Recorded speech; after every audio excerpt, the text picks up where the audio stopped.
Nobody buys a year of cigarettes. That is the whole trick. You buy a pack, valued at 16 to 17 quid, you tap your card, transaction successful, this amount barely registers in your financial consciousness.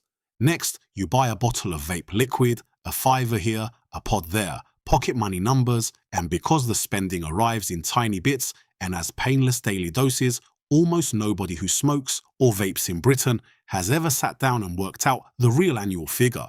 But today, we are doing exactly that. And I will warn you now, if you smoke, vape, or love someone who does, the number coming in the next 2 minutes is going to sting. It is meant to. I will be honest about where this one comes from because I learned it the hard way in my 20s. Tenner a day, every day, through most of my first proper job.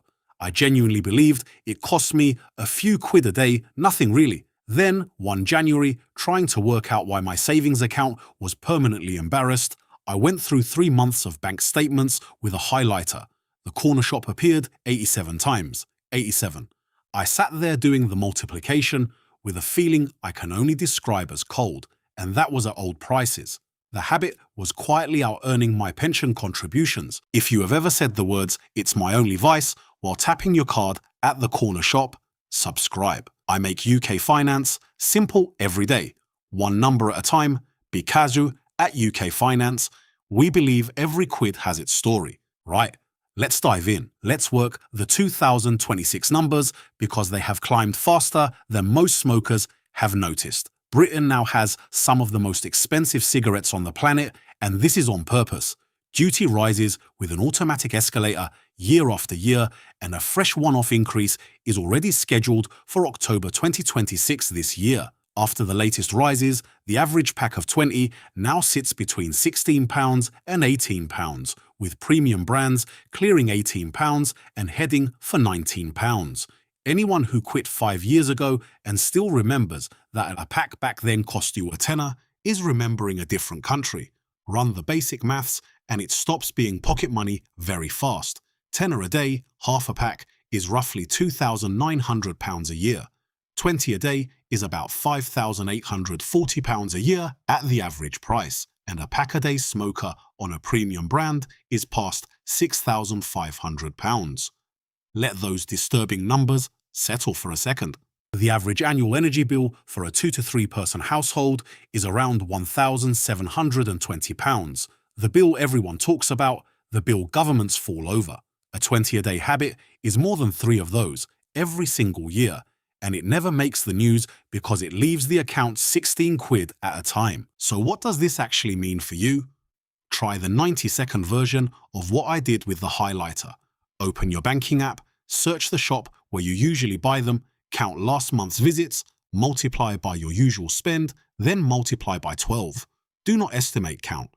Every smoker I have ever suggested this to has guessed low, usually by around half, because the brain never flags the numbers, but files each £16 as small and never ever adds them up properly. It is the same mental accounting trick that makes subscriptions invisible, just with better margins and worse consequences. Your bank statement has no such kindness.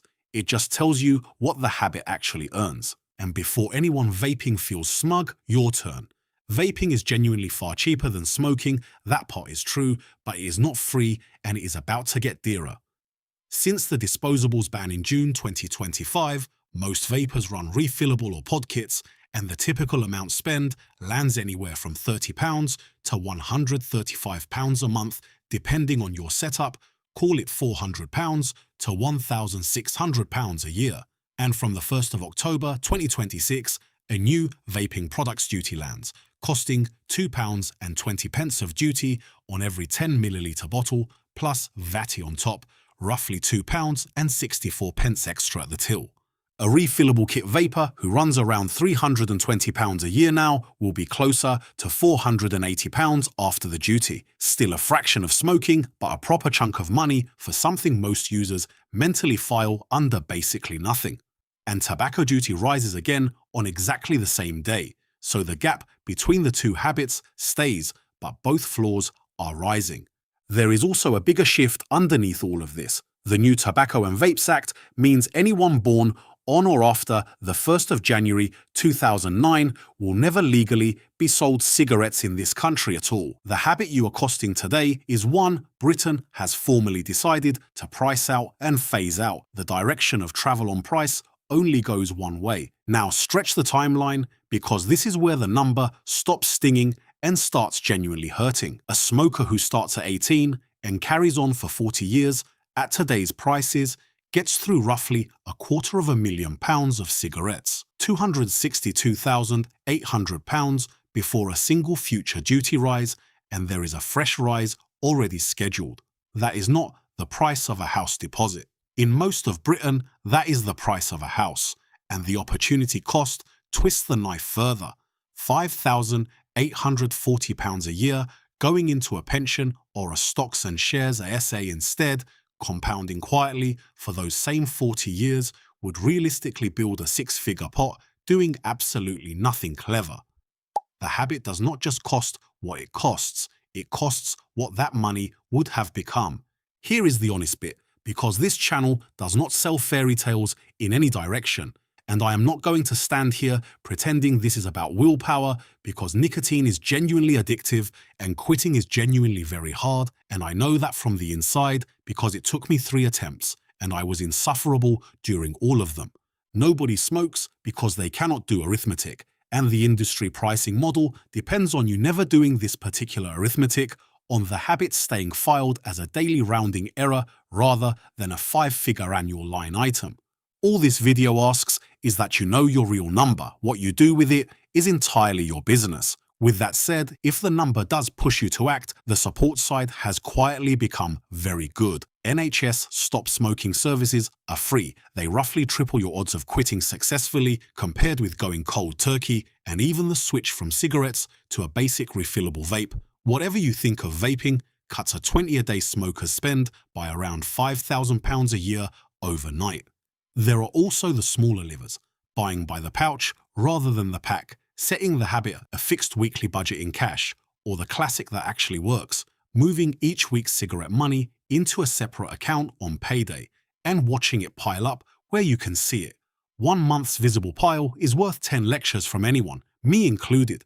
And if you do quit or even just cut down, do the one thing almost nobody does: give the money a destination.